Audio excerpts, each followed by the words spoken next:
Now we are living in very critical times, and in terms of learning and in terms of education and in terms of upbringing, we are learning in very difficult times.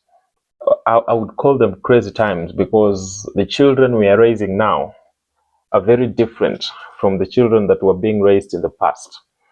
And even the parents that are raising children now are different from the parents that were raising children then. Now, I've sat in different parent-teacher forums where we just have conversations with students and just have conversations with learners.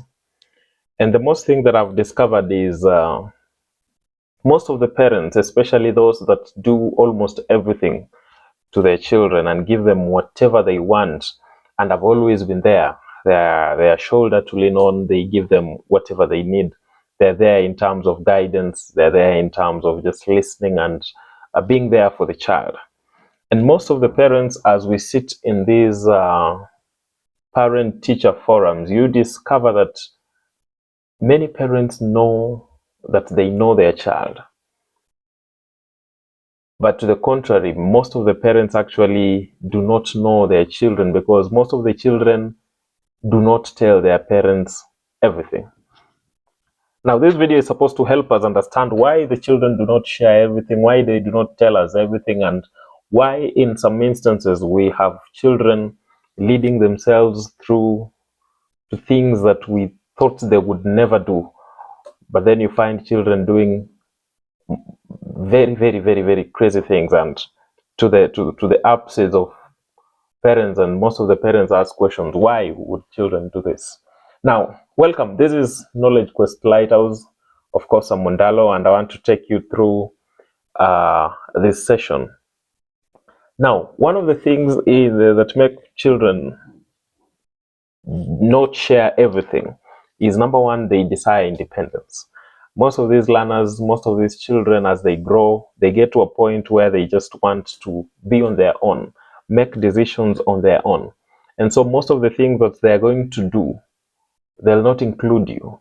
Even if you love them to whatever point, they'll not include you because most of these children desire independence, especially as they get to adolescence. Most of them want to try out things. Most of them want to risk. Most of them want to try out new things, crazy stuff. And so the desire for independence always makes children not be able to share everything.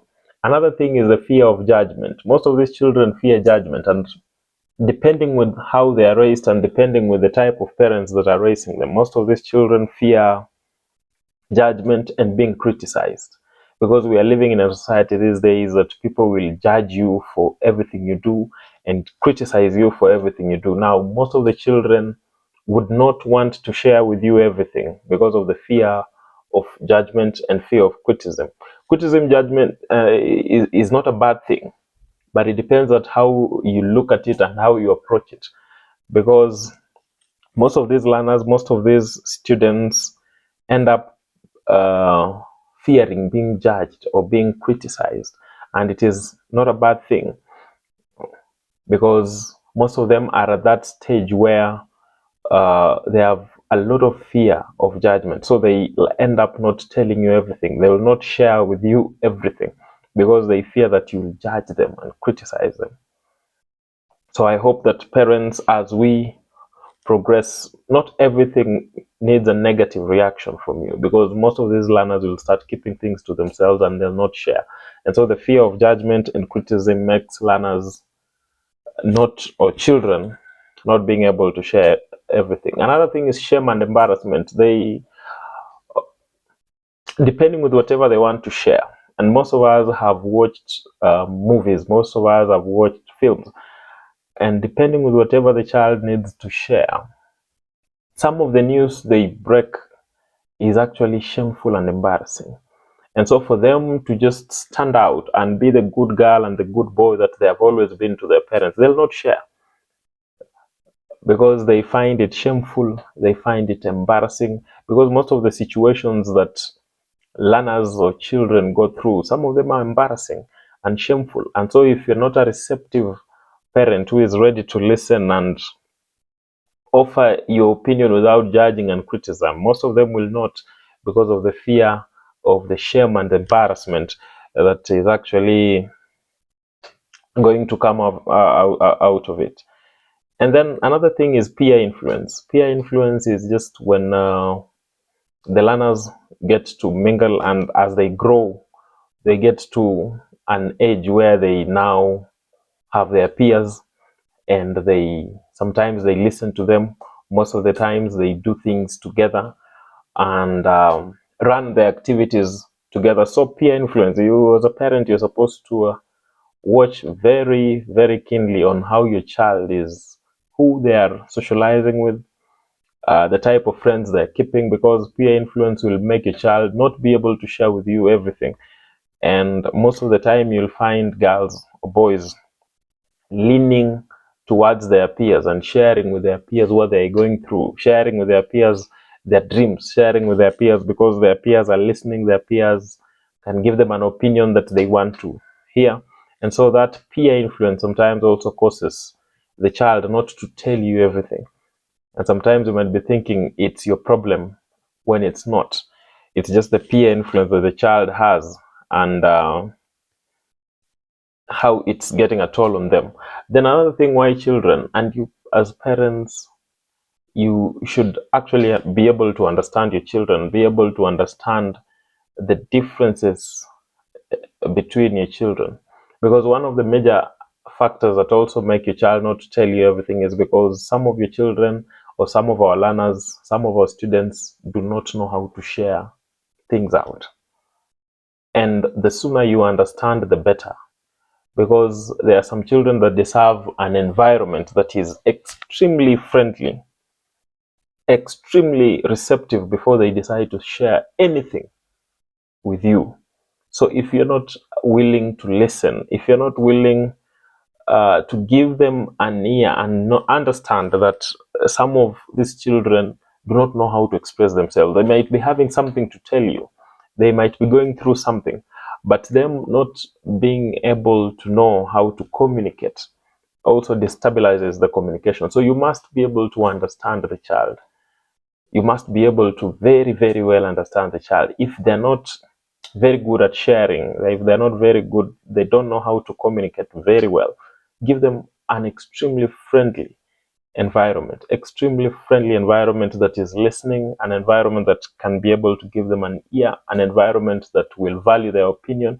And so if they have that disadvantage, with the time they'll start sharing. But till then, it's one of the causes that children do not share everything with you as a parent. It's because most of them, they do not know how to communicate, and you're not giving them a receptive environment to be able to communicate. Another thing is some children will not share everything with you because they fear stressing you out, because most of the parents these days widen or are able to communicate most of the challenges they are going through. And so when they get home, probably in the evening or at night, and the conversations they have, the things they tell their children, the child is able to know that my parent, my father, my mother is going through something. And so anytime they are also going through a certain difficulty, or they are going through something that they need to communicate and elaborate, they won't, because they fear stressing you out. Yeah. They understand that the parent is already stressed. I'm not going to tell this to my mom. I'm not going to tell this to my dad because my dad already has a lot to handle. So I would prefer that we are not in that position where we are able to communicate loudly our challenges or everything that we are going through to the children, because it affects them psychologically. And children cannot be able to now tell you, depending on the child, the type of child you have, they cannot be able to now communicate anything with you because they fear they'll run you into other stress that is irrelevant according to them. And so that might make your child not be able to communicate everything that they are going through. There are very many reasons as to why children do not communicate, and the ones that I've mentioned are just some. So at Knowledge Quest Lighthouse is we want to be able to help you. We want to be able to help a child communicate everything that they are going through, because at the end of the day, small barriers of communication, small hindrances in communication can actually lead to very damaging results. So we advise that as a parent, you should be able to be more listening, more understanding, because children of nowadays are very fidget and very, very, very fragile. Any small thing can actually break them, and any small thing can actually lead to very bad results. So at Knowledge Quest Lighthouse, we actually are able to listen on your behalf. We are able to talk to your children on your behalf. We are able to understand them and guide them through ways in which they can be able to communicate to you and tell you every other small thing that they are going through, so that we avoid damaging and breaking results. Now, in the next video, I hope we share how to encourage openness and how the child, you can actually be able to talk to your child and how they'll end up opening more. Otherwise, this has been Knowledge Quest Lighthouse. Thank you for tuning in. You can always subscribe, follow, and comment, and reach to us through our posters, our website, and everything. Thank you so much.